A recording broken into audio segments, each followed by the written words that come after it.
Good morning dear students. आज हम लोग देखेंगे कि किस तरह से मैडम लॉयसेल कर्जे में फंस जाती हैं। क्यों?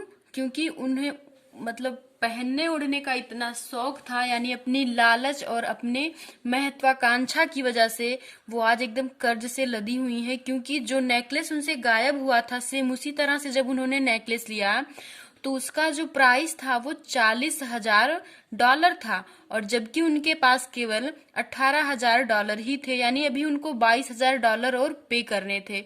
और जिसकी आप लोग जानते हैं, क्योंकि वो एक गरीब फैमिली से बिलोंग करती हैं, यानी उनकी इनकम भी इतनी ज्यादा नहीं थी, तो इस वजह से वो घर घर जाके काम काज करती हैं।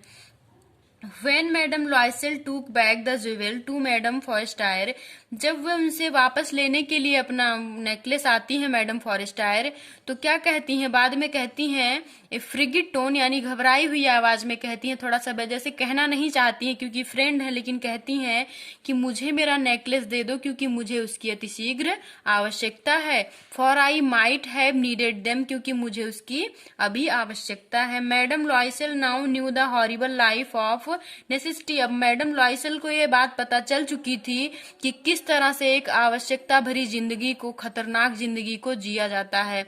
इट वॉज नेसेसरी टू पे दिस फ्राइटफुल डेप्ट। और अब इस जो इसकी अब जो फ्राइटफुल डेप्ट है उनका, यानी जो ये डरावना जिसकी वो जो उधार है उनका, यानी $22,000 कुछ मायने रखता है। ये बहुत बड़ी आवश्यकता बन गई उनकी कि वो कुछ इनकम करे, यानी कुछ कमाए और उसको पेमेंट करें। सी वुड पे इट, क्योंकि उसे उनको अदा ही करना है किसी भी कीमत पे। They sent away the maid, वे घर घर जाके मेड की तरह से काम करती हैं। दे चेंज्ड दियर लॉगिंग्स, और उन्होंने अपने रहने का स्थान भी बदल दिया, यानी जिस फ्लैट में वो रहते थे वो लॉज भी उन्होंने बदल दिया, किसी और कम खर्चे वाले लॉज में जाकर के रहने लगे। She learned the heavy cares she learned the heavy cares of a house hold.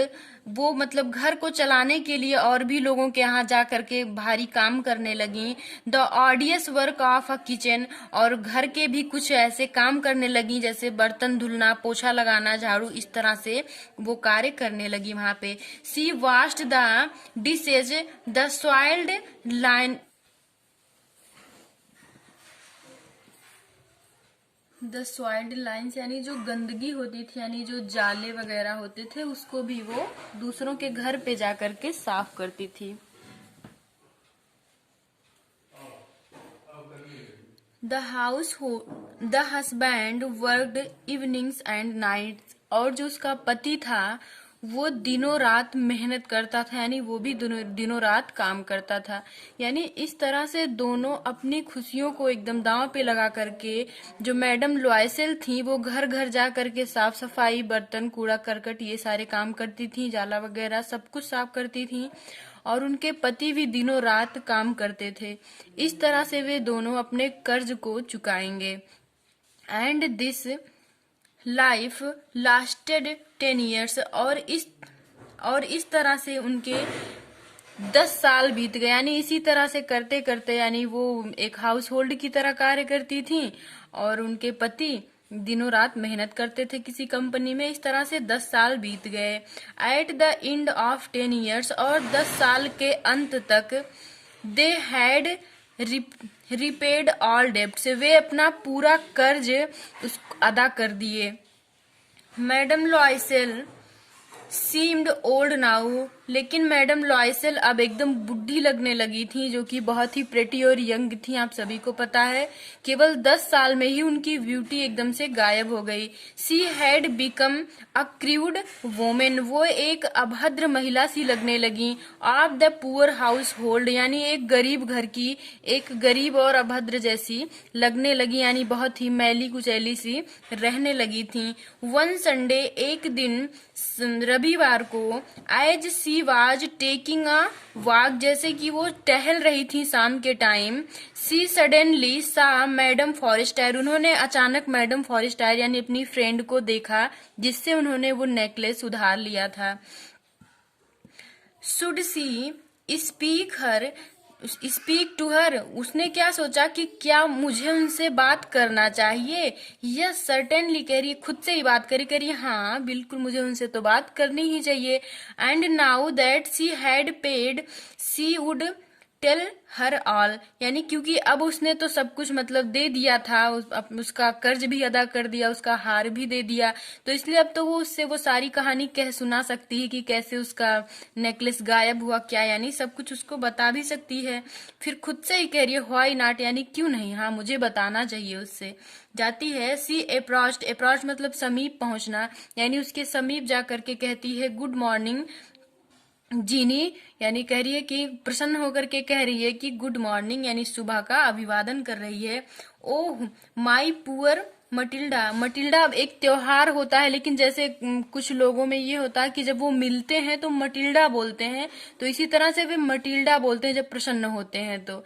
ठीक, हाउ यू हैव चेंज्ड, कह रही है कि तुम कैसे इतनी बदल गई, मटिल्डा यानी कह रही है ओ मेरे भगवान तुम कैसे इतना बदल गई, जैसे हम लोग कहते हैं ओ माई गॉड, उसी तरह से कहती है कि oh my poor Matilda how you have changed, कि तुम कैसे इतना बदल गई, यानी इतनी ब्यूटीफुल थी और इतनी यंग थी, अचानक तुम इतनी ओल्ड कैसे दिखने लगी, इतने रिंकल्स कैसे आ गए तुम्हारे फेस पे।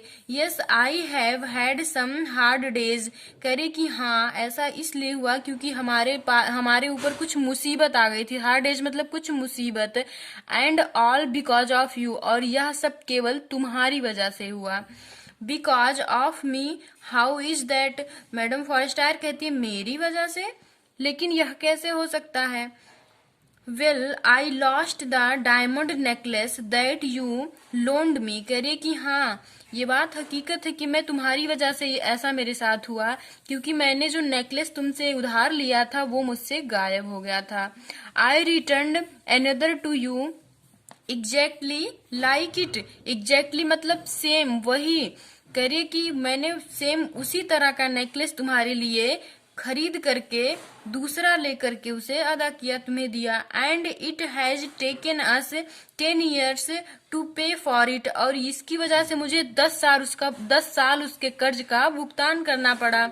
Madam Forestier took both her hands as she said, अपने दोनों हाथों को जोड़ती हैं और कहती हैं मैडम फॉरेस्टायर, क्या कहती, ओ माई पुअर मटिल्डा, कह रही ओ मेरे भगवान, माइन वियर फॉल्स, कह रही कि मैं ही गलत थी, they wear not worth over 500 फ्रांसेज, कह रही कि वह केवल $5000 के ही थे, यानी जो मेरा नेकलेस था वो मुश्किल से $5000 का था, और तुमने मेरी वजह से इतना सब कुछ झेला। यानी क्या हुआ, थोड़ी सी मिसअंडरस्टैंडिंग की वजह से और थोड़ी सी महत्वाकांक्षा की वजह से मैडम लॉयसेल को इतना सब कुछ सहना पड़ता है। तो इस कहानी से जो हमें सीख मिलती है वो ये है कि हमें कभी भी लालच नहीं करना चाहिए, जो कुछ भी हमारे पास है हमें उसी में ही अपना जीवन यापन करना चाहिए। अदरवाइज अगर हम ज्यादा पाने की इच्छा करते हैं तो उसी की वजह से हम कभी ना कभी बहुत बड़ी मुसीबत में फंस जाते हैं।